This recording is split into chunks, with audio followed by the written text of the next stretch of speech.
안녕하세요. 썰사남 독자 여러분. 저는 환갑을 넘기고 평범한 일상을 살아가고 있는 양복쟁이입니다. 제가 손에 바늘을 잡은 지도 어느덧 40년이 훌쩍 지나 있더라고요. 저는 화려한 기술자도 이름난 장인도 아니지만 그저 맡겨진 옷을 제때 성심껏 만들어 온 사람이지요. 눈에 띄는 인생은 아니었지만 주어진 자리에서 손에 쥔 일을 놓지 않고 살다 보니 어느새 이만큼의 시간이 흘러 있었습니다. 지금까지 살아오면서 저에게도 크고 작은 일들은 많았습니다. 그렇다고 유난스럽게 불행하다고 느껴본 적은 없습니다. 세상 사람들 모두 저마다의 짐을 지고 살아간다는 걸 일찍이 배웠기 때문입니다. 제 몫의 삶을 묵묵히 살아내는 것, 그게 제가 할 수 있는 전부라고 생각하며 살아왔습니다. 그런데 사람 인생이라는 게 참 묘해서 지나고 나면 별일 아닌 것처럼 보이는 하루가 삶의 방향을 바꿔놓는 경우도 있더군요. 그 순간에는 그저 하루를 넘기는 일에 불과했는데 시간이 한참 흐른 뒤에야 그날이 어떤 의미였는지 알게 되는 일 말입니다. 오늘은 제가 평생을 살아오며 보낸 수많은 날들 가운데 유독 마음에 남아있는 하루에 대해 이야기해 보려 합니다. 누군가에게는 그저 스쳐 지나갔을지도 모를 평범한 하루였을 겁니다. 하지만 제게는 다시 한번 삶을 이어갈 힘을 얻게 해준 날이었고, 제가 왜 이 일을 놓지 않고 살아왔는지를 되돌아보게 만든 시간이었습니다. 아주 어린 시절, 저는 부모님을 잃었습니다. 지병이 있던 아버지가 먼저 세상을 떠났고, 그 뒤로 어머니는 생계를 혼자 떠안아야 했습니다. 새벽부터 밤까지 남의 집 일을 하며 버텼지만 몸은 점점 망가져갔고 결국 사고로 어머니마저 갑작스럽게 돌아가셨습니다. 그때 제 나이는 아직 10살도 되지 않았습니다. 형제도 없었고 저를 맡아줄 친척도 마땅치 않았습니다. 당시에는 지금처럼 제도가 잘 갖춰져 있지도 않았고 어린아이 하나를 책임지는 일은 누구에게나 부담이 되는 시절이었죠. 그렇게 저는 보호자가 없는 아이가 되었고 결국 행정 절차를 거쳐 보육원으로 가게 되었습니다. 처음 그곳을 들어가던 날을 아직도 기억합니다. 작은 가방 하나 들고 낯선 건물 앞에 섰는데 그게 앞으로 몇 년을 살아야 할 제 세상이라는 게 실감나지 않았습니다. 밤이 되면 부모님 생각이 더 많이 났습니다. 불을 끄고 나면 돌아가신 어머니가 더욱 그리워서 이불을 뒤집어 쓰고 울던 날도 많았죠. 소리라도 나면 창피할 것 같아서 입을 꼭 틀어막고 울었습니다. 그래도 다행인 건 그 보육원의 원장님이 참 자상한 분이었다는 겁니다. 아이들 하나하나 이름을 불러주셨고 말수가 적은 아이가 있으면 괜히 한 번 더 불러세워 안부를 물어보던 분이었습니다. 밤 늦게까지 잠을 못 이루고 뒤척이던 날 원장님이 방을 돌다 잠 못 들고 앉아있는 제 곁에 앉으셨던 기억이 있습니다. 광진아, 아직도 안 자고 있었구나. 그냥 잠이 안 와서요. 부모님 생각 많이 나지? 처음엔 다 힘들다. 그래도 여기 있는 동안은 원장님이 부모라 생각하렴. 혼자라고 외로워하지 말고 말이다. 저는 보육원에서 국민학교 중학교를 다녔고 아이들끼리는 자연스럽게 서로를 형제처럼 여기며 지냈습니다. 누가 아프면 돌아가며 물수건을 갈아줬고 새 옷이 나오면 서로 먼저 입으라고 밀었습니다. 부족한 환경이었지만 그 안에서만큼은 나름의 질서와 정이 있었습니다. 하지만 시간이 지나면서 보육원의 사정은 점점 어려워졌습니다. 후원은 줄어들고 운영비는 늘어났습니다. 결국 제가 17살이 되던 해 보육원은 문을 닫게 되었습니다. 아이들은 나이와 각자의 상황에 따라 다른 시설로 흩어졌고 저 역시도 짐을 싸서 또 다른 곳으로 옮겨야 했죠. 이미 몇 번의 이별을 겪었지만 그날은 유난히 마음이 허전했습니다. 정든 사람들과 아무 약속도 없이 헤어져야 했으니까요. 그리고 몇 년 뒤 저는 보호시설에서도 나와야 할 나이가 되었습니다. 정해진 나이가 되면 더 이상 머물 수 없다는 건 그곳에 있던 아이들 모두가 알고 있는 사실이었습니다. 준비가 되었든 아니든 말입니다. 남들처럼 차근차근 사회로 나갈 준비를 할 수 있는 여유 같은 건 없었습니다. 그냥 나가야 했고 나가서 살아내야 했습니다. 그때 저는 가진 것도 배운 것도 거의 없었습니다. 하지만 한 가지는 분명히 알고 있었어요. 이제부터는 누구도 제 삶을 대신 책임져 주지 않는다는 것, 그리고 앞으로 겪게 될 일들은 전부 제 몫이라는 사실을요. 보육원을 나온 뒤 저는 별다른 계획도 없이 서울로 올라왔습니다. 그땐 다들 그러했죠. 일자리는 서울에 있다. 사람 사는 데는 서울이 낫다. 그런 말만 믿고 무작정 올라오는 시절이었습니다. 손에 쥔 건 작은 가방 하나와 시설에서 모아준 얼마 안 되는 돈이 전부였고, 어디서부터 어떻게 살아야 할지는 전혀 알지 못했습니다. 처음엔 공사판을 기웃거려 보기도 하고, 시장 주변을 돌며 일자리를 물어보기도 했습니다. 하지만 아직 너무 어리다, 경험이 없다, 라는 말만 돌아왔어요. 그러던 어느 날, 일용직 사무소에서도 일을 못 구하고 공사판에서조차 허탕을 치고 발걸음을 돌리던 제게 또래의 남자가 말을 걸어왔습니다. 저기, 일자리 못 구하셨죠? 저도 요 며칠 계속 나와봤는데도 힘도 못 쓰게 생겼다고 그냥 가라고 하더라고요. 이런 일 아무나 하는 게 아니라면서요. 나 참, 자기들은 뭐 처음부터 힘 잘 쓰고 일 잘했나? 그러게요. 이거 큰일입니다. 가진 돈은 떨어져 가는데 일자리도 없고, 이제 슬슬 월세방이라도 알아봐야 하는데 말입니다. 그쪽도요? 나도 그럽니다. 이거 듣자 하니 우리 처지가 비슷하네요. 나는 김명수라고 하는데 그쪽은 이름이 어떻게 돼요? 보아하니 내 또래 같은데. 나는 올해 20입니다. 이광진입니다. 저도 20입니다. 김명수라고 자신을 소개한 그 남자는 동갑인 걸 알고 반가워하더니 말을 놓으면서 한 가지 제안을 했습니다. 이렇게 만난 것도 인연인데 우리 같이 근처 가서 저녁이나 함께 하는 건 어때? 요즘 맨날 혼자만 밥을 먹어서 그런지 적적해서 그러는데. 그럴까? 그럼 이 근처에 국밥집 하나 있던데 거기 가보자고. 저는 그와 함께 공사장 근처를 오가며 봤던 국밥집으로 향했습니다. 거기서 밥을 먹으면서 대화를 나눴죠. 서로 어디서 왔는지, 어떻게 여기까지 오게 됐는지를 묻다 보니 처지가 비슷하다는 걸 금세 알게 됐죠.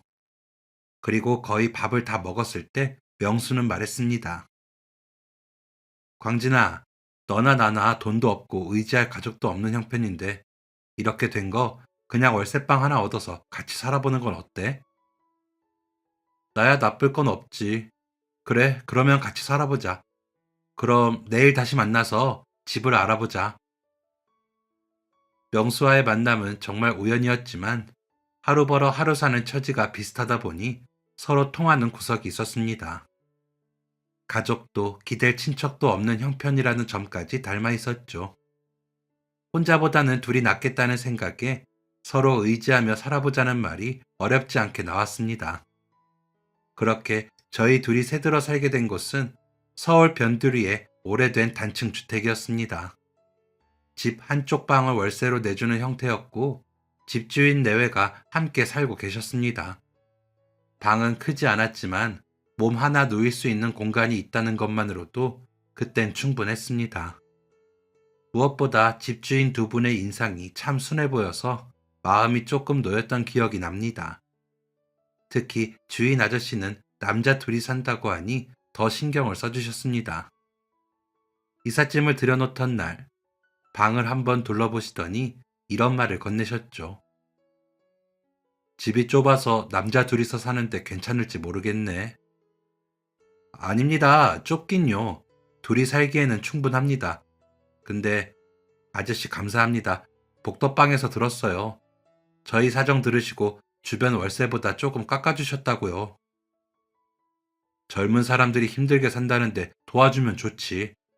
이 집에서 살던 사람들 다 잘 돼서 나갔어. 자네들도 여기서 좋은 소식 만들고 나가게 될 거야. 그 말이 그때는 그저 덕담처럼 들렸지만 낯선 서울에서 처음으로 누군가에게 기대도 괜찮겠다는 생각이 들게 했습니다. 그날 이후로 저는 이 집을 단순한 월세방이 아니라 다시 살아볼 수 있는 출발점처럼 여기게 되었습니다. 집주인 아저씨는 집에서 조금 떨어진 곳에서 작은 양복점을 운영한다고 했습니다. 말수가 많은 편은 아니었지만 은근히 저희를 챙겨주셨죠. 반찬을 많이 했다며 나눠주시기도 했고, 명절이나 제사가 끝나고 과일이 생기면 슬쩍 문 앞에 놓고 가기도 했습니다. 그럴 때마다 저는 속으로 서울에 와서 처음으로 사람다운 대접을 받는 것 같다는 생각을 했습니다. 집주인을 참 잘 만났다는 생각이 들었고 큰 행운이다 싶었습니다. 그렇게 친구와 둘이 서울에서의 삶을 시작했습니다. 처음엔 비슷한 처지끼리 의지하며 살면 어떻게든 버틸 수 있을 거라 생각했습니다. 하지만 시간이 지나면서 친구는 점점 달라졌습니다. 저는 하루 벌어 하루 사는 일이더라도 계속 일자리를 찾아다녔습니다. 공장 막일, 식당 설거지, 시장 집 나르는 일까지 가리지 않았습니다. 언젠가는 지금보다는 나아질 수 있을 거라는 막연한 희망 하나로 버텼죠. 반면 친구는 일을 오래 붙잡고 있지 못했습니다. 며칠 나가다 그만두기를 반복했고 뭘 하고 다니는 건지 집에 들어오는 시간도 들쑥날쑥해졌어요. 어느 날은 밤늦게 들어와 다음날 낮까지 잠만 잤고 또 어느 날은 며칠씩 집을 비우기도 했습니다. 더 큰 문제는 반반씩 부담하기로 했던 월세와 생활비를 제때 내지 않는 일이 반복됐다는 겁니다. 그럴 때마다 집주인에게 사정을 설명하며 아쉬운 소리를 해야 하는 건 제 몫이었습니다. 저기, 아저씨 계세요? 광진이, 무슨 일이야? 아, 오늘이 월세 날이지? 벌써 한 달이 흘렀구만. 시간이 참 빨라. 그치? 네, 월세를 드려야 하는 날이 맞는데 정말 죄송하지만 며칠만 더 기다려 주실 수 있을까요? 아직 월급이 나오질 않아서요. 조금만 기다려 주시면 될 것 같은데. 그래? 알겠네. 월급이 안 나왔다면 어쩔 수 없지. 나도 어려웠을 때는 돈 내는 날이 제일 무서웠어. 그래도 너무 걱정 말어. 나야 뭐 조금 더 기다려 주는 게 어려운 일은 아니니까. 사람이 살다 보면 이런 일도 있는 거야. 다행히 집주인 아저씨는 월세가 몇 번 밀리는 상황도 크게 나무라지 않으셨습니다. 어렵게 살고 있는 사정을 대충은 알고 계셨는지 한두 번은 그냥 넘어가 주셨습니다. 그럴 때마다 저는 더 죄송한 마음이 들었고 어떻게든 빨리 자리를 잡아야겠다고 다짐했죠. 하지만 같이 살던 친구의 모습은 점점 더 변해갔습니다. 밤늦게 술에 취해 들어오는 날이 잦아졌고 며칠씩 아예 집에 들어오지 않는 일도 생겼습니다. 월세날이 다가와도 나몰라라였습니다. 명수야, 월세랑 생활비 반반 내기로 했으면서 왜 안 주는 거야? 맨날 준다 해놓고 안 준 게 벌써 몇 번째인지 알아? 지금까지 다 내가 해결한 거 알지? 아, 그깟 돈 얼마나 한다고 그러냐? 내가 안 준다는 것도 아니고 며칠만 있다가 준다니까. 처음 몇 번은 친구를 쉽게 몰아붙일 수가 없었습니다. 저와 비슷한 처지로 시설을 나와 의지할 곳 없이 살고 있다는 걸 알았기 때문입니다. 하지만 저 역시 일용직을 전전하며 하루 벌어 하루를 사는 형편이었습니다. 공사장에서 막일을 하거나 새벽 시장에서 집 나르는 일을 하며 번 돈으로 겨우 밥을 먹고 월세를 보태는 상황이었죠. 더 이상 혼자서 모든 걸 감당하는 게 버겁다는 생각이 들었습니다. 그래서 어느 날 늦은 밤에 들어온 친구에게 처음으로 제대로 말을 꺼냈습니다. 명수야, 진짜 나도 더 이상 이렇게는 못 살겠다. 너 대체 요즘 뭐 하고 다니는 거야? 돈은 벌고 있는 거냐? 너 나랑 같이 살자고 한 것도 처음부터 이럴 작정이었어? 야, 이광진, 너 무슨 말을 그렇게 하냐? 월세랑 생활비? 내가 곧 크게 한 방 터질 일이 있으니까 걱정 마. 그거 터지면 그 돈 다 해결해 줄게. 됐냐? 뭐, 한 방? 그게 대체 무슨 소리야? 명수 너 요즘 진짜 뭐하고 다니는데 그래? 한방 터진다는 사람 치고 잘 되는 사람 못 봤다. 김명수, 너 정신 차려. 야, 광진아, 그러지 말고 내 말 들어봐봐. 너나 나나 도와줄 사람도 없고 밑바닥 인생이야. 여기서 빠져나갈 방법이 없다고. 그러니까 광진아, 그러지 말고 너 나한테 투자 안 할래? 투자만 하면 내가 5배, 아니 10배는 불려줄게. 어? 그렇게 말하는 친구의 말투와 눈빛을 보면서 어렴풋이 알 것 같았습니다. 친구가 도박판에 발을 들였다는 걸요.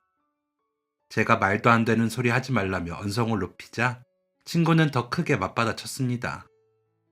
결국 말다툼 끝에 친구는 짐도 제대로 챙기지 않은 채 집을 나가버렸어요.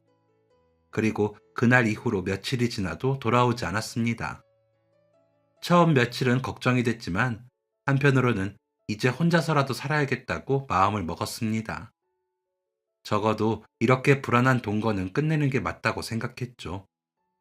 그런데 며칠 뒤 일을 마치고 집에 돌아왔을 때 저는 깜짝 놀라고 말았습니다.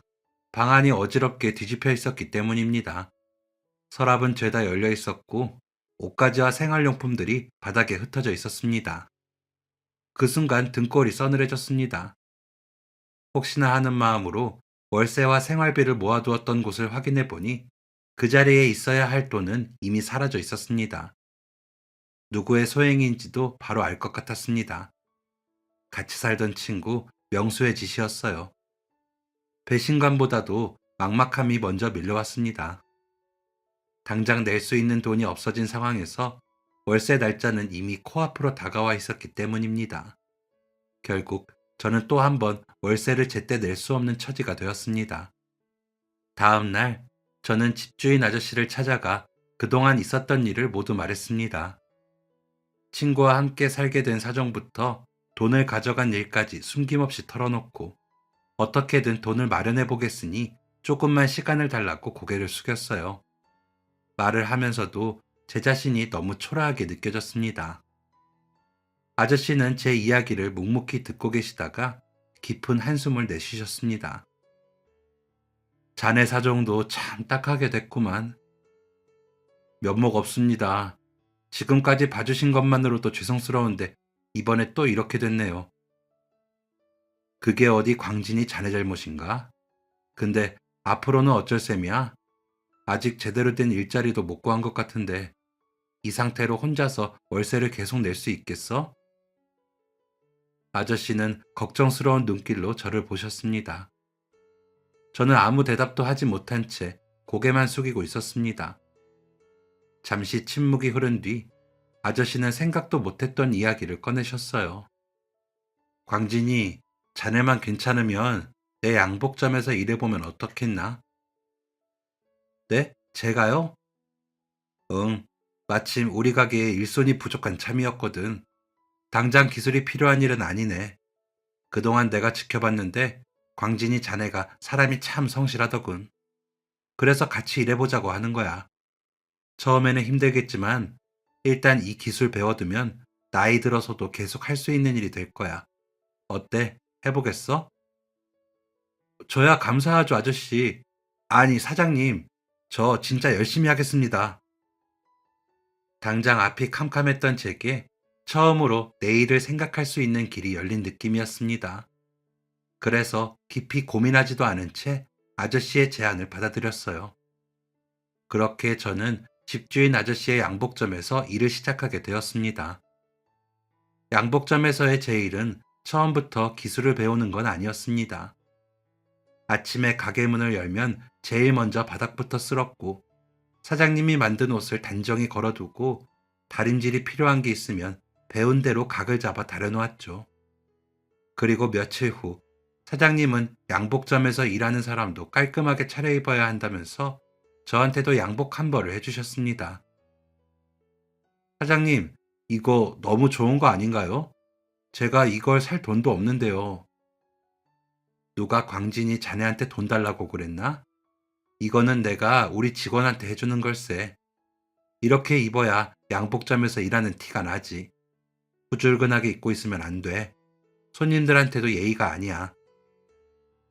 아, 제가 생각이 짧았어요, 사장님. 그러면 잘 입겠습니다. 일도 열심히 할게요. 감사합니다. 하루 종일 서서 일하다 보면 다리는 퉁퉁 붓고 집에 돌아오면 손끝에 다리미 열기가 남아 얼얼했습니다. 그래도 힘들다는 생각은 들지 않았어요. 적어도 오늘 하루는 할 일이 있었고 내일도 다시 나갈 곳이 있다는 게 버티게 해줬습니다. 사장님은 제가 일하다가 실수하면 조용히 다시 알려주셨고 잘한 날에는 칭찬도 아끼지 않으셨습니다. 제게 수많은 기회를 주신 사장님의 배려에 보답하고 싶었습니다. 그래서 누가 보지 않아도 정말 열심히 일했어요. 그러자 일도 손에 익기 시작했고 허드렛 일 대신 사장님 옆에서 손님들의 신체 치수를 재기도 했습니다. 그러던 어느 날이었습니다. 제가 다림질을 마친 바지에 실밥을 정리하고 있는데 사장님이 제 손을 한참 동안 가만히 바라보고 있더라고요. 사장님, 왜 그러세요? 제가 뭐 실수라도 했을까요? 아, 아니야. 그런 게 아니라 내가 예전부터 생각했던 건데 광진이 자네 손이 참 야무지게 생겼더라고. 그런가요? 저는 잘 모르겠는데 재주 있게 생긴 손이야. 그래서 내가 가르쳐 주는 것도 금방 배우는 거야. 다른 사람은 이렇게 금방 못 배워. 내일부터는 내가 본격적으로 양복 짓는 법을 가르쳐 줘도 될 것 같아. 광진이 자네 할 수 있겠지? 네? 정말요? 당연하죠. 사장님, 감사합니다. 그날 이후로 제 일은 조금씩 달라졌습니다. 바닥을 쓸고 다림질을 하던 틈틈이 사장님은 단추 떨어진 옷을 가져다 주며 달아보라고 했고, 간단한 바지 수선도 맡기기 시작했습니다. 저 역시도 퇴근 시간 이후에도 늦게까지 남아 사장님이 가르쳐 주신 걸 연습했습니다. 남겨둔 천조각으로 바느질을 해보곤 했죠. 몇 해가 지나자 사장님은 제게 아예 양복 한 벌을 맡기기 시작했어요. 소매를 달고 바지를 완성하고 나중에는 손님 체형에 맞춰 옷을 고치는 일까지 하게 됐습니다. 광진이 자네 정말 많이 늘었구만. 이제 내가 가르쳐 줄 것도 없을 정도로 말이야. 다 사장님 덕분입니다. 그리고 저 아직 배워야 할 것도 많고요. 더 가르쳐 주시면 열심히 배우겠습니다. 아니야. 내가 언제 빈말하는 거 봤나? 독립해도 될 정도야. 다른 길은 없다는 생각으로 배우고 일하다 보니 제가 양복점에 출근한 지도 어느덧 10년이 지나 있었습니다. 제가 나이를 먹고 실력이 발전한 동안 사장님의 건강은 눈에 띄게 나빠졌어요. 허리를 제대로 펴지 못했고 계단을 오를 때마다 숨을 고르는 일이 잦아졌습니다. 병원에 다녀오시는 일도 종종 있었고요. 사장님, 오셨어요? 병원에서는 뭐래요? 뭐, 결국에는 늙어서 그런 거지 뭐. 늘상 하는 말만 듣고 왔어. 아휴, 나도 이제 이 가게를 접어야 할 모양이야. 네? 가게를요? 아쉽지 않으세요? 그래도 사장님이 오랜 시간 일한 곳이잖아요. 그렇지. 마음 같아서는 아들한테 물려주고 싶기도 한데 다들 이미 다른 일을 하고 있으니 아쉬워도 어쩔 수 없지. 그놈들은 원래부터 이 일에는 관심도 없었거든. 누가 요즘 이런 일을 하려고 하겠어? 안 그래? 그 말을 듣고 며칠을 고민했습니다. 저 역시 언젠가는 제 이름으로 된 가게를 하나 갖고 싶다는 생각을 해오고 있었기 때문입니다. 기술도 어느 정도 익혔고 손님들과 얼굴도 트여 있었습니다. 무엇보다 이 가게만큼은 누구보다 잘 알고 있다는 자신이 있었습니다. 그래서 하루는 퇴근하기 전에 사장님께 조심스럽게 말을 꺼냈습니다. 저기 사장님, 드릴 말씀이 있습니다. 할 말? 그게 뭔가? 혹시 괜찮으시다면 이 가게 말입니다. 제가 한번 해보고 싶습니다. 사장님은 예상하지 못했다는 듯 놀라시긴 했지만 곧 기쁜 표정으로 말했습니다. 광진이 네가 이 가게를 맡아준다면야 나야 좋지. 사실 그 생각도 안 해본 건 아닌데 네가 부담스러워할까 봐 말을 못했었어. 양복점에 저도 많은 추억이 있기도 하고 저도 언젠가는 사장님께 배운 기술로 양복점을 내보고 싶다는 생각을 했습니다. 괜찮으시다면 제가 인수하겠습니다. 얼마 뒤 사장님은 양복점을 제게 넘겨주셨습니다. 시세보다 훨씬 낮은 금액이었어요. 제 형편을 알고 있었던 사장님은 그것도 한 번에 치르지 않아도 된다고 했고 3년간 나눠낼 수 있게 배려해 주셨습니다. 그 말에 저는 고개를 깊이 숙일 수밖에 없었습니다. 그동안 받은 도움과 고마움이 한꺼번에 밀려왔기 때문이었죠. 사장님, 이렇게까지 해주셔도 되는 겁니까? 저야 감사하지만. 아니야. 광진이 자네가 가게 인수한다고 해서 나도 기뻤네. 그리고 이 가게를 아끼고 정성 들일 사람은 자네밖에 없는 것 같아. 앞으로도 이 양복점 잘 운영해달라고 그러는 거니까 부담 갖지 말어. 그래도요, 제가 사장님한테 잘해드린 것도 없는데 항상 도움만 받는 것 같아서 죄송하네요. 사장님한테 받은 건 평생 갚아도 다 못 갚을 것 같습니다. 갚으려고 하지 말고 그냥 계속 잘해. 이 가게 문 닫지 않고 자네 손으로 옷 만들어주는 걸로 충분해. 네, 사장님. 제가 이 가게 사장님 이름에 부끄럽지 않게 지키겠습니다. 그렇게 저는 누군가의 호의로 시작한 양복점에서 제 이름을 걸고 바늘을 잡게 되었습니다. 양복점을 맡아 운영하면서 막막하기만 했던 제 삶은 하나씩 풀려갔습니다. 돈도 모을 수 있었고, 원래 약속했던 3년보다 더 일찍 잔금도 치를 수 있었죠. 그리고 나중에는 조금 늦은 나이지만 가정도 꾸리게 됐습니다. 아내는 저와 비슷한 형편이었고 소박하고 검소한 사람이었습니다. 서로의 사정을 잘 알기에 화려한 결혼식 대신 조용히 혼인신고를 하고 살림을 시작했습니다.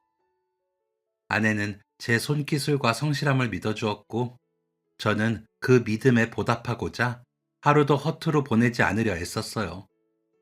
항상 같은 시간에 가게 문을 열었고 손님이 없어도 다림질을 하거나 원단을 정리하며 시간을 보냈습니다. 한 벌을 만들더라도 대충은 없었습니다. 몸에 맞는지, 어깨선은 자연스러운지, 소매 길이는 생활에 불편함이 없는지까지 몇 번이고 확인했습니다. 그렇게 정성을 들이다 보니 저한테 옷을 한 번 맞춰본 손님이 다시 찾아오는 일도 조금씩 늘어났습니다. 큰 돈을 벌지는 못했습니다. 남들처럼 집을 사고 차를 바꾸는 삶은 아니었지만 월세 밀리지 않고 아이 키우며 살 정도는 됐습니다. 그 시절만 해도 결혼식이나 상견례, 중요한 자리가 있으면 맞춤 양복을 하는 사람이 적지 않았기 때문에 가게는 크지 않아도 버틸 힘은 있었습니다. 하지만 세월이 흐르면서 사정은 달라졌습니다. 어느 순간부터 길거리에 대형 의류 매장이 하나둘 늘어났고 백화점에는 기성 정장이 진열되었죠. 맞춤 양복보다 가격도 훨씬 저렴했고 굳이 시간을 들여 맞출 필요가 없다는 이유로 손님들의 발길은 점점 줄어들었습니다. 예전엔 하루에 한 명이라도 상담이 있었는데 나중에는 며칠을 기다려도 손님은 없고 문만 열어두다 닫는 날이 많아졌습니다. 매달마다 나가야 할 돈은 많았지만 손에 쥐는 돈은 그만큼 줄어들었죠. 어느 날 아내가 조심스럽게 가게 이야기를 꺼냈습니다.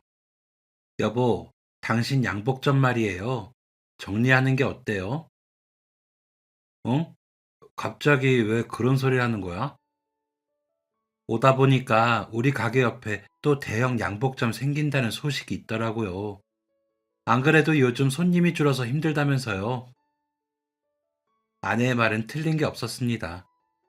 그래서 대꾸를 하지 못하고 조용히 듣고만 있었죠. 아내는 계속 말했습니다. 여보, 이제 우리 둘만 있는 게 아니잖아요. 애들이 더 크면 앞으로 들어갈 돈도 더 많이 필요할 텐데, 가게 정리하고 지금이라도 다른 일을 해봐야 하지 않을까 싶은데, 당신 생각은 어때요? 당신 말도 틀린 건 아니지만, 막상 접으려고 하면 아쉽기도 해서 말이야. 당신 뜻은 알았으니까 내가 조금만 더 생각을 해볼게. 아내의 말에는 걱정이 가득 담겨 있었습니다. 저 역시 마음속으로는 같은 고민을 하고 있었기에 쉽게 대답하지 못한 채 며칠이 흘렀습니다. 그리고 그날도 손님 한 명 찾아오지 않는 가게 안에서 멍하니 시간을 보내고 있었습니다. 그때 가게 문이 열리며 20대 중반쯤으로 보이는 앳된 청년이 들어왔습니다. 어서 오세요. 양복 맞추시려고요? 아, 그게 좀 둘러봐도 될까요? 그럼요. 여기 있는 것들이 제가 직접 다 만든 겁니다. 편하게 한번 보시고 마음에 드는 디자인이나 궁금한 거 있으면 언제든지 물어보시면 됩니다. 청년은 누가 봐도 이런 곳은 처음 왔다는 어색한 몸짓으로 가게에 걸린 옷을 둘러봤습니다. 그의 옷차림은 깔끔하지 못했고 얼굴에는 긴장과 초조함이 그대로 드러나 있었습니다. 한참을 양복을 보면서 적혀 있는 가격도 확인하던 남자가 조용히 제 앞으로 다가왔습니다. 손님, 다 둘러보셨어요? 마음에 드는 디자인 있으셨나요? 저기, 사장님, 혹시 양복을 빌릴 수도 있을까요? 아, 죄송하지만, 손님, 저희 가게는 양복을 맞춰서 만들어 드리는 곳이라 옷을 빌려드리지는 않습니다. 벽에 걸린 것들도 전부 치수 맞추기 위한 샘플이라 그대로 입으시기엔 맞지 않을 거고요. 순간 당황스러웠습니다. 양복을 빌려주는 가게는 아니었으니까요. 아니라고 말하면 끝날 일이었지만 청년의 표정이 너무 급해 보였기에 대체 무슨 일이 있는 건지 궁금해졌습니다. 손님, 혹시 실례가 되지 않는다면 왜 그러신지 여쭤봐도 될까요? 사실 며칠 뒤에 중요한 면접이 있는데요. 제가 정장을 새로 살 형편이 되지 않아서요. 염치 없는 부탁인 건 알지만 혹시나 해서 들어와 봤습니다. 사장님, 빌려만 주신다면 정말 깨끗하게 입고 바로 돌려드리겠습니다. 말끝마다 고개를 숙이는 모습이 무척이나 절박해 보였습니다. 그 청년의 얼굴을 보고 있자니 문득 제 젊은 시절이 떠올랐습니다. 월세를 조금만 밀어달라고 말해야 했던 날들. 내일이 보이지 않아도 어떻게든 버텨보겠다고 마음먹던 순간들. 그 청년이 내뱉는 말 한마디, 숨 고르는 모습 하나하나에서 그때의 제가 겹쳐 보였습니다. 그래서 저는 이렇게 말했습니다. 아무리 그래도 맞춤 양복이라서 빌려주는 건 어렵습니다. 대신 양복 한 벌 지어드리겠습니다. 네? 아, 그게 맞춤 양복은 비싸지 않나요? 사장님, 저한테는 그만한 돈이 없습니다. 싸게 해주신다고 해도요. 마침 연습용 원단이 있어서 그래요.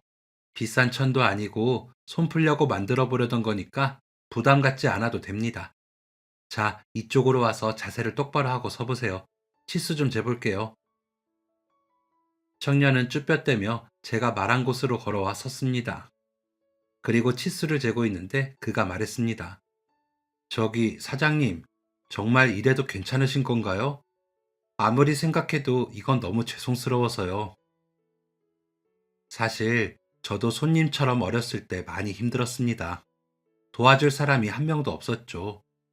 그때 저한테 아무런 조건 없이 배려도 해주고 이 기술도 알려주신 분이 있었어요. 손님을 보고 그때 제 모습이 떠올랐습니다. 그러니까 정말 부담 갖지 않으셔도 됩니다. 청년은 몇 번이고 감사 인사를 한 뒤 가게를 나섰습니다. 저도 오랜만에 양복을 지으며 마음이 따뜻해짐을 느꼈습니다. 그 청년의 몸에 맞게 가봉을 하면서 평소보다 더 신경을 썼죠. 어깨선이 처지지 않게, 허리가 너무 딱 붙지 않게, 입었을 때 자연스럽게 자세가 고다 보이도록 한 땀 한 땀 손을 봤습니다. 예전에 제게 손을 내밀어준 집주인 사장님이 그랬던 것처럼 저도 누군가에게 단 한 번의 기회를 만들어주고 싶다는 생각이 들었습니다. 며칠 뒤 완성된 양복을 입어본 청년은 거울 앞에서 한참을 말없이 서 있었습니다. 저는 그의 옆으로 가 양복을 정리해주며 물었습니다. 자, 어때요? 불편한 곳은 없으세요?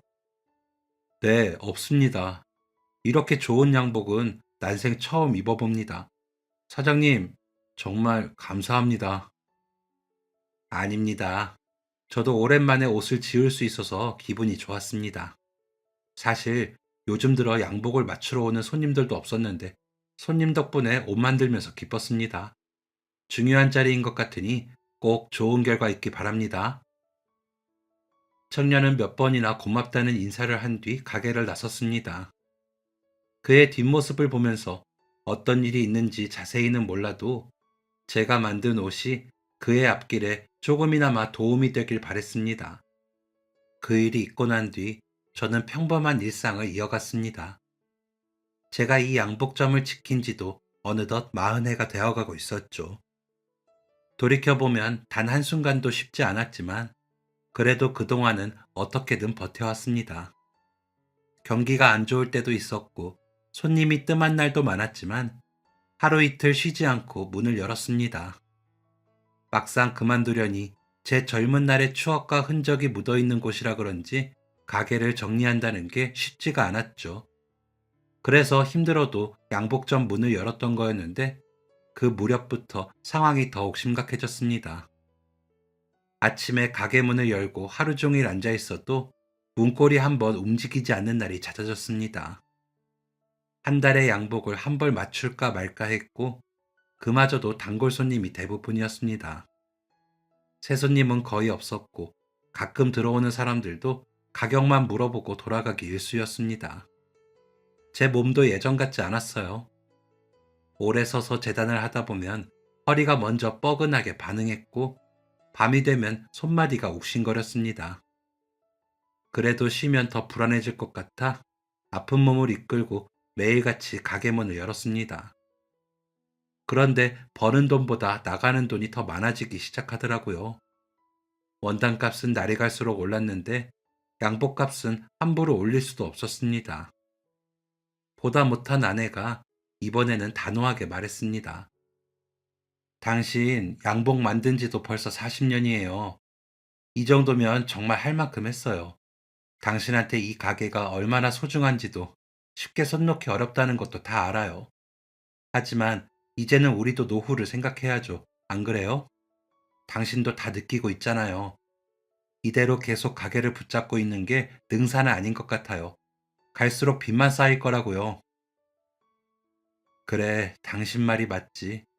나도 요즘은 하루 종일 서 있는 것도 버겁고 손도 예전 같지 않더라. 솔직히 말하면 계속 이러다간 빚만 더 늘어날 것 같다는 생각도 들고 정든 가게라서 자꾸 미련이 남았던 거지. 이제는 정말 정리를 생각해 봐야 할 때인 것 같아. 아내 말이 틀린 건 아니었기에 저는 더 할 말이 없었습니다. 결국 마음을 정하고 양복점을 내놓기로 했습니다. 부동산에 들러 매물로 등록을 하고 출입문에도 가게를 내놓는다는 종이 한 장을 붙였습니다. 그걸 붙이던 순간 손이 한참 떨렸죠. 아쉬웠지만 이제는 놓아주어야 할 때가 왔다는 생각이 들었습니다. 하지만 그럼에도 불구하고 가게를 사겠다는 사람은 선뜻 나타나지 않았어요. 몇 명이 둘러보러 오긴 했지만 계약까지 이어지진 않았고 그렇게 며칠이 지났습니다. 여느 때처럼 가게 안은 조용했고 저는 이 일을 시작할 때부터 가지고 있던 재봉틀 옆에 앉아 괜히 먼지만 털고 있었습니다. 그런데 그때 오랜만에 문 여는 소리가 났습니다. 고개를 들자 말끔한 정장을 차려입은 한 남자가 서 있었습니다. 그 남자는 한눈에 봐도 평범해 보이는 손님은 아니었습니다. 몸에 딱 맞게 떨어지는 고급 정장을 입고 있었고 구두도 잘 닦여 있었죠. 딱 봐도 작은 동네에 있는 제 가게에서 옷을 맞추는 사람처럼 보이진 않았어요. 남자는 대뜸 제게 이렇게 말했습니다. 사장님, 저 알아보시겠어요? 네? 누구신지? 10여 년 전 양복 대여도 되냐고 했더니 사장님께서 공짜로 양복 한 벌 지어주셨잖아요. 접니다, 저. 그는 그렇게 말하면서 싱긋 웃었습니다. 순간 저는 말문이 막혔습니다. 그 얼굴을 보자 기억 속 한 장면이 갑자기 또렷하게 떠올랐어요. 그의 얼굴에서 십수년 전 허름한 옷차림으로 가게에 들어와 양복을 빌릴 수 있냐고 물었던 그 청년의 얼굴이 겹쳤기 때문입니다. 제가 놀라서 아무 말도 못하고 서 있자 그가 먼저 제 손을 덥석 잡았습니다. 그리곤 다소 떨리는 목소리로 말을 이었습니다. 사장님, 그동안 잘 지내셨어요? 제가 너무 늦게 왔죠? 정말 죄송합니다. 진작 찾아뵀어야 했는데 사는 게 바쁘다는 이유로 이제야 왔습니다. 아, 생각났습니다. 세상에 그쪽이 그때 그 청년이라니. 중요한 일이 있다고 하더니 일은 잘 풀린 겁니까?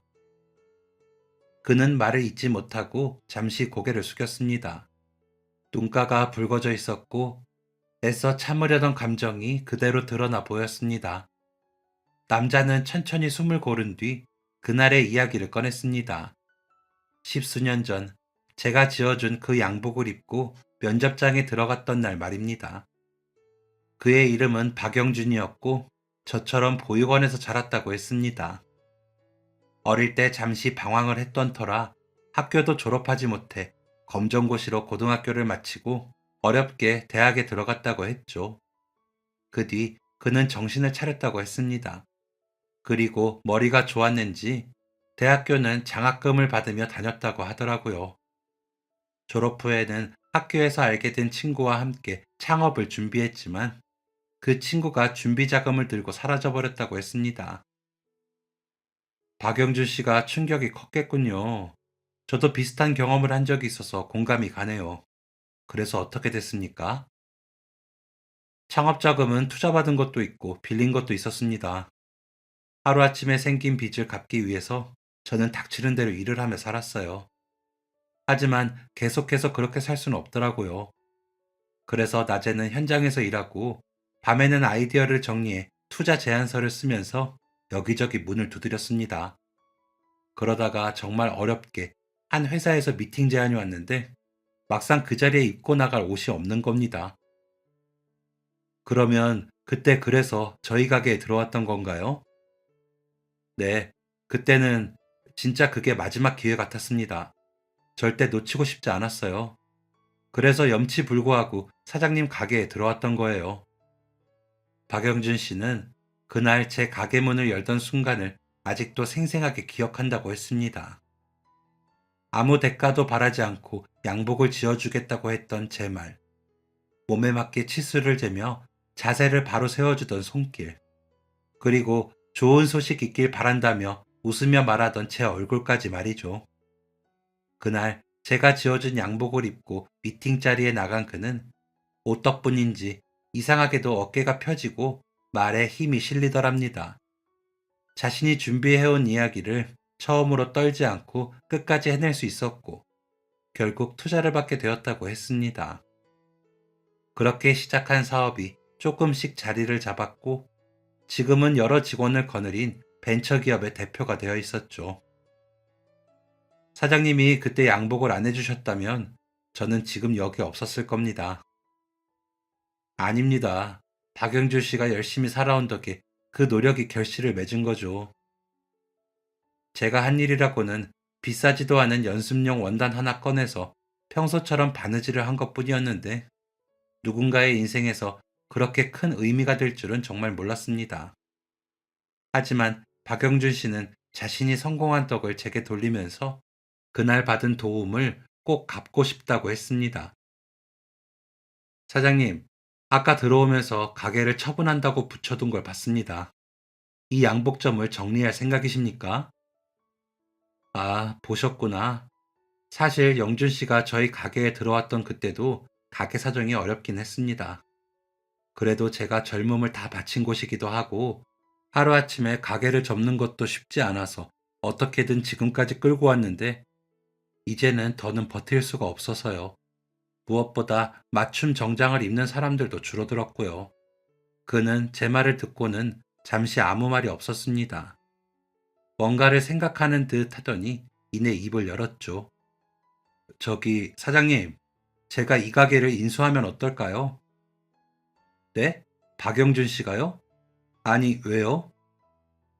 오늘 이렇게 가게를 찾아온 것도 사장님께 받은 그날의 은혜를 보답하고 싶었기 때문입니다. 제가 뭔가 도움이 될 수 있다면 그게 뭐가 됐든 해드리고 싶습니다. 저한테 가게를 파시면 시세보다 훨씬 잘 쳐드리겠습니다. 그가 말한 금액은 생각했던 것보다 훨씬 많았고, 순간 마음이 흔들리기도 했습니다. 솔직히 말하면 그 돈이면 양복점을 하면서 생긴 빚을 갚고도 남을 정도였으니까요. 하지만 그건 아주 잠깐이었습니다. 제가 만든 양복 하나가 누군가에게 다시 일어설 힘이 되었다는 사실, 그리고 그 사람이 이렇게 고맙다고 다시 찾아와 주었다는 사실만으로도 저는 이미 충분히 보답을 받은 기분이었습니다. 그래서 그에게 말했습니다. 영주 씨가 그렇게 말해준 건 고맙습니다. 하지만 그 제안은 거절하겠습니다. 10년도 더 된 일입니다. 이렇게 잊지 않고 찾아와서 고맙다고 해주신 것만으로도 충분합니다. 사장님, 그러지 말고 한 번 더 생각해 보시는 게 어떨까요? 제가 꼭 도움이 되고 싶어서 그럽니다. 아닙니다. 정말 괜찮습니다. 그리고 오늘 저도 다시 한번 느꼈습니다. 제가 만든 옷이 누군가에게 큰 도움이 됐다면 그것만으로 저는 뿌듯합니다. 결국 그는 제 뜻을 존중해 주었습니다. 가게 인수 이야기는 더 꺼내지 않았고 대신 고개를 깊이 숙여 인사를 한 뒤 가게를 나섰습니다. 그가 떠난 뒤 가게 안은 다시 예전처럼 조용해졌고 저는 천천히 가게를 둘러보았습니다. 벽에 걸린 양복들, 손때가 잔뜩 묻은 가위와 줄자, 바늘통까지 이 작은 공간에서 보낸 시간이 어느새 제 인생의 대부분이 되어 있더군요. 그걸 보니 이런 생각이 들었습니다. 제가 평생을 바쳐 만든 옷 한 벌이 누군가에게는 다시 일어설 수 있는 힘이 되었고 인생의 방향을 바꾸는 계기가 되었다면 그걸로 충분하지 않겠느냐고요. 돈이 되지 않아도 세상이 변해도 제 손으로 만든 옷이 누군가의 등을 조금이라도 떠밀어 줄 수 있었다면 말입니다. 그래서 마음을 정했습니다. 체력이 허락하고 손이 아직 움직일 수 있을 때까지는 이 가게를 조금 더 지켜보자고요. 크게 벌지 못해도 괜찮고 예전처럼 북적이지 않아도 상관없었습니다. 제가 할 수 있는 만큼 할 수 있는 방식으로 오늘도 내일도 정성을 다해 양복을 만들어 보자고 그렇게 스스로에게 말했습니다. 그날 그 다짐을 아내에게도 말했습니다. 아내는 처음에는 걱정했지만 고맙게도 제 뜻을 따라주었어요. 그런데 며칠 뒤 박영준 씨가 다시 한번 가게를 찾아왔습니다. 그리고 이렇게 말했습니다. 사장님, 여기부터 저기까지 걸려있는 양복 전부 제가 사겠습니다. 네? 전부요? 아니, 그것보다 이걸 다 사서 어쩌시려고요? 그날 회사로 돌아가서 어떻게 하면 사장님께 도움이 될지 생각했습니다. 그러다 문득 한 가지 방법이 떠올랐죠. 저처럼 양복이 꼭 필요하지만 형편이 어렵거나 비싸서 선뜻 사지 못하는 사람들에게 양복을 나눠주는 일을 하면 되겠다는 생각이 들었습니다. 그러면 사장님은 수입이 꾸준히 생겨서 가게를 지키실 수 있고 저도 누군가를 도울 수 있어 좋지 않겠습니까? 그는 혹시나 제 마음이 불편해질까봐 말하는 내내 제 얼굴을 살폈습니다. 이미 성공한 사업가가 되었는데도 상대의 입장을 먼저 생각하는 사람이란 게 느껴지더군요. 듣고 보니 참 영리하면서도 따뜻한 방법이었습니다. 누군가는 도움을 받는다는 이유로 고개를 숙이지 않아도 되고, 누군가는 베푼다는 마음에 괜히 생색을 낼 필요도 없는 방식이었으니까요. 무엇보다 그 제안에는 이 가게가 문을 닫지 않기를 바라는 마음과 제가 평생 붙잡고 살아온 이 손기술이 여기서 끊기지 않기를 바라는 진심이 담겨 있었습니다. 성공한 사업가가 된 10여 년 전의 그 청년은 제 양복점을 인수하는 대신 제가 만든 양복을 정기적으로 사기 시작했습니다. 석 달에 한 번씩은 꼭 가게에 들러 제가 만들어둔 양복을 모두 사갔고 자신의 회사 직원들 양복도 전부 제 가게에서 맞춰 입게 했습니다. 그리고 저 역시 다시 바늘을 잡는 손에 힘이 들어가기 시작했습니다. 예전처럼 바늘을 잡고 있으면 손끝이 저릿저릿 아프기도 했지만 이상하게도 그 통증이 싫지 않았습니다. 이제는 단순히 옷을 만들어 파는 게 아니라 누군가의 첫 출발을 함께 준비해주고 있다는 생각이 들었기 때문입니다. 면접장에 들어서는 청년의 뒷모습, 처음으로 명함을 내미는 순간까지도 제 양복이 함께하겠구나 싶어 더 신경 쓰게 됐습니다. 덕분에 문을 닫을 뻔했던 제 양복점도 다시 숨을 이어갈 수 있었습니다. 큰 돈을 버는 가게는 아니지만 적어도 오늘 하루를 견디고 내일도 셔터를 올릴 수 있는 힘은 남게 된 셈이죠. 아내도 어느 순간부터는 가게 얘기를 꺼내며 한숨을 쉬지 않게 됐습니다. 대신 당신 얼굴이 좀 편해 보인다 라는 말을 종종 했고, 저 역시 언제 문을 닫아야 할지만 계산하던 예전과 달리 오늘은 어떤 옷을 만들지 생각하게 되었습니다. 물론 여전히 쉽지 않은 날도 있습니다. 하루 종일 손님이 한 명도 없는 날도 있고, 몸이 따라주지 않아 바늘을 내려놓고 한참을 쉬어야 할 때도 있습니다. 하지만 예전처럼 이제 그만해야 하나 라는 생각에만 붙잡혀 있진 않습니다. 저는 이제 압니다. 제가 평생 붙잡고 살아온 이 일이 돈을 많이 벌게 해주진 않았어도 누군가의 인생 한가운데서 조용히 버팀목이 되어줄 수 있다는 걸요. 언젠가는 이 가게도 문을 닫겠죠. 그날이 내일일 수도 있고 몇 해 뒤일 수도 있을 겁니다. 하지만 적어도 지금은 제가 할 수 있을 때까지는 바늘을 놓지 않으려 합니다. 그래서 저는 오늘도 가게 불을 켜고 양복을 만들 때 쓰는 도구들을 챙깁니다. 누군가의 첫 출근날, 누군가의 중요한 면접 자리에서 제 손을 거친 양복이 조금이라도 힘이 되어주길 바라면서 말입니다. 긴 이야기 들어주신 썰사남 시청자님들 감사드립니다. 모두 건강하십시오. 지금까지 사연 들어주셔서 감사합니다. 사연이 재밌으셨다면 구독과 좋아요를 눌러주세요. 감사합니다. 안녕히 계세요.